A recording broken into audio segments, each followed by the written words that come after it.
कि भाई थोड़ा ही टाइम बचा है, अगर नींद कम हो जाएगी तो कोई बुराई नहीं होगी ऐसी। 10th क्लास ऑनवर्ड से कभी मैं 2-3 बजे से पहले सोया नहीं हूँ रात में।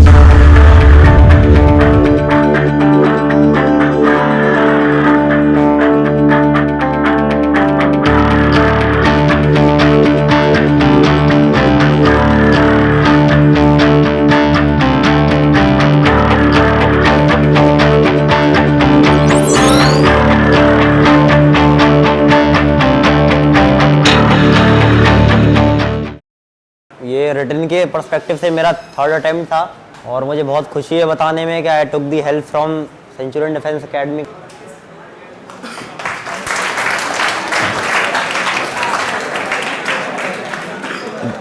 डेली क्लासेस होती हैं, सबको पता है, लाइव भी चलता है and you are very fortunate enough कि आप ऑफलाइन बैठे हो। मैं तो जहाँ से बैठ के कितना 300 किलोमीटर दूर बैठ के मैं क्लासेस लेता था। तो अब रिटर्न में क्या है कि पहला क्यों नहीं निकला था, क्योंकि इंडिया का सबको पता होगा कि अगर किसी का मैथ्स की कट ऑफ क्लियर नहीं है उसका दूसरा पेपर चेक ही नहीं होना है ना। और मैथ्स का ही आता है ज़्यादा, क्योंकि मैथ्स आने लगी है थोड़ी सी टफ, थोड़ी सी, ज़्यादा नहीं। हाँ, तो क्या होता था कि अब मैंने क्या किया कि पहले जो सिलेबस होता है, पहले जितने 30 चैप्टर्स हैं टोटल, तो सारे पहले नोट डाउन किए सामने, फिर देखा कौन सा स्ट्रॉन्ग पॉइंट है कौन सा वीक पॉइंट है, ठीक है। तो सारे स्ट्रॉन्ग पॉइंट्स को पहले कर लिए, क्योंकि जो स्ट्रॉन्ग है वो तो है ही। अब क्या है, वीक पॉइंट्स पे क्या करना है, पूरी बेसिक से क्लास लेनी है उसकी। अपनी 11th 12th का जो हो गए, मतलब जो चैप्टर्स है ना, तो उनके पूरे बेसिक से लेके जो वीडियोस हैं उनमें काफ़ी ट्रिक्स बताई गई। तो अपनी क्या करी, मैंने एक अलग डायरी बनाई चैप्टर्स के हिसाब से, उसमें सारी ट्रिक्स लिखी, ठीक है। तो मैथ्स का मैंने ऐसे किया, एक जगह अलग ट्रिक्स लिखी, पूरे फॉर्मूलेज का अलग था, तो अपने रोज फॉर्मूलेज रिवाइज किए, ट्रिक्स किए, प्लस क्या है अपनी अप्रोच पे काम किया। जैसे मान लो टीचर हमें किसी एक अप्रोच से सवाल बताते हैं, तो अगर हम इसी चीज़ को अगर हम घर जाके अपनी अप्रोच से करके देखें, मान लो एक अप्रोच उन्होंने बता दी और दूसरी अप्रोच हमने एक अपनी बना ली, तो उसमें क्या है कि ये क्रिएटिविटी टाइप हो जाती है। अगर मान लीजिए कहीं हम फंसते हैं एग्जाम टाइम में सवाल में, तो एक नहीं कम से कम दूसरे बार में तो हो ही जाना है ना वो। अगर एक ही मेथड पे स्टिक करेंगे तो कहीं ना कहीं हम भूल भी सकते हैं वो। अगर हमें अपनी अप्रोच बनानी आ गई तो हम काफ़ी हद तक पूरा पेपर सॉल्व करते चले जाएंगे। तो मैथ्स के लिए मैंने यही किया, स्ट्रॉन्ग पॉइंट्स अलग रखे, वीक पॉइंट्स अलग रखे, वीक को अलग से स्ट्रॉन्ग बनाया, उस पर क्या करना है, थोड़ा ज़्यादा टाइम देना है। और उसको कैसे किया, अपनी नींद कम करके, कि भाई थोड़ा ही टाइम बचा है, अगर नींद कम हो जाएगी तो कोई बुराई नहीं होगी ऐसी। और मैं बताऊं कि 10th क्लास ऑनवर्ड से कभी मैं 2-3 बजे से पहले सोया नहीं हूँ रात में। और 12th क्लास में तो मैं 4 दिन नहीं सोया हूँ। मैं हॉस्पिटल तक दिखाने ले गए थे मेरे पापा मुझे, कि मतलब ऐसा क्या हो गया कि बंदा सो नहीं रहा है। बस कॉफ़ी पियो, चाय पियो, जगो पढ़ो, क्योंकि बोर्ड्स भी थे उस टाइम पे और एनडीए रिटन भी था। बोर्ड्स में मेरे अच्छे percentage, I got 94% in boards class 12th, PCM से था। हाँ ठीक है, तो क्या है मैथ्स का अपना ऐसा हो जाएगा। अब क्या है, हम पीसीएम से बिलोंग करते हैं, तो हमारा जीएटी पार्ट में हिस्ट्री सिविक्स क्या है थोड़ा वीक हो जाता है।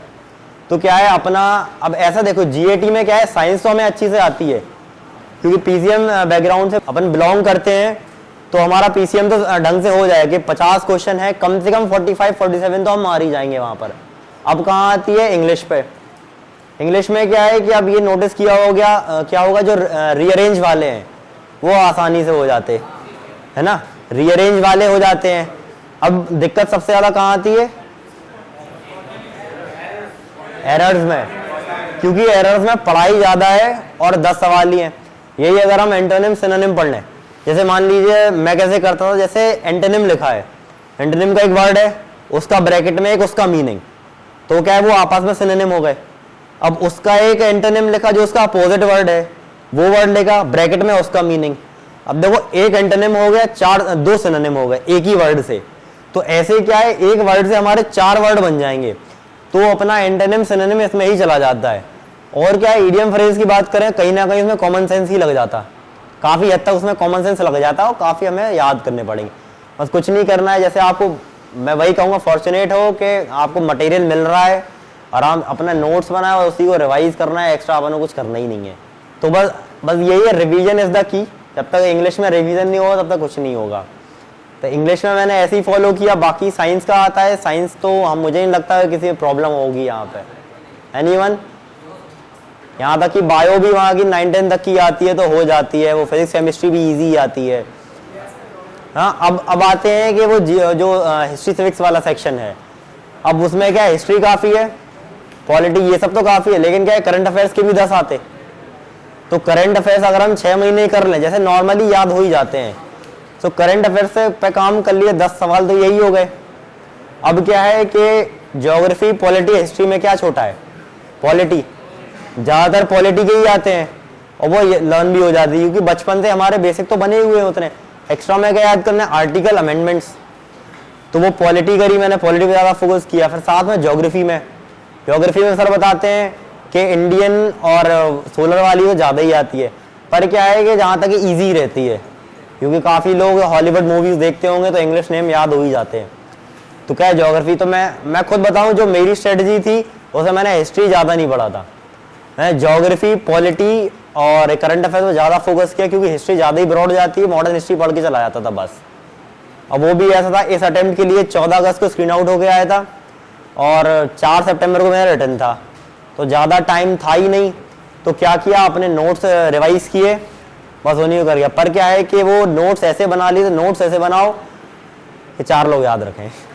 मेरा मैथ्स करने का पैटर्न ये था कि 3 बार रिटर्न दिया है मैंने, अपना एक पैटर्न बनाया था, जो मुझे सवाल 100% आ जाएगा उस पर मैं टिक मार दूंगा, जो होगा 80-20 या 70-30 के रेशियो वाला उस पर मैं स्टार मार दूंगा, और जो 50-50 या जो मुझे झप ही नहीं रहा उस पर मैं सर्कल मार दूंगा।